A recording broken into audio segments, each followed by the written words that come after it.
Growing up, I was never a big fan of school and sort of your standard sort of education. Never did particularly well in school. Always from a very young age found myself gravitating more towards imagery. And then I applied to film school. I got into it, and from that day onwards, it just absolutely made sense to me. Life completely changed, you know. People say, what are your favorite lenses? What's your favorite? And my answer is, I read a script, I develop a feeling, and then I align the right language to that.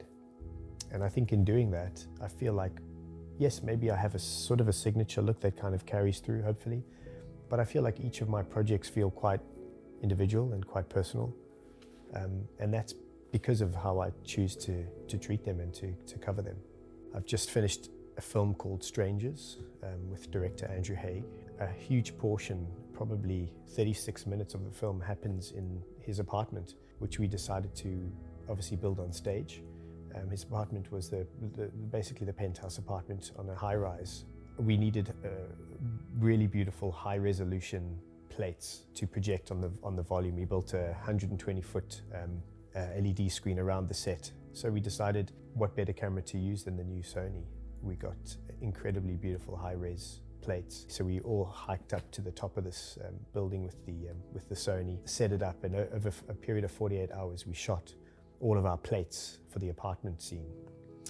And we got the most incredible stuff. We got storms, we got lightning, we got rain, we got beautiful sunsets. And obviously the fact that we could capture that at 8K and with the dynamic range that Sony offers, it just basically gave us exactly what we needed, And then the collision afterwards of using analog on digital, it's just a great combination, It's the best of both worlds. His name's Knut Bardorf, I think his name is. And he said, Jamie, we're shooting this advert at night. I don't want any lights, but we need to feel like this car is illuminated by the moon. I'm thinking, okay, where do you want to shoot? Okay, no, I want to shoot this locked-off dam in Cape Town. And I'm thinking, I've been there before. There are literally no practical lights whatsoever. It is probably the darkest place. So we decided what we would do is we would set up a drone with a LED panel on the drone. But what was so important was the fact that you have your variable ISO on the Sony, which allows you to use the older lenses, which are inherently slower but more beautiful.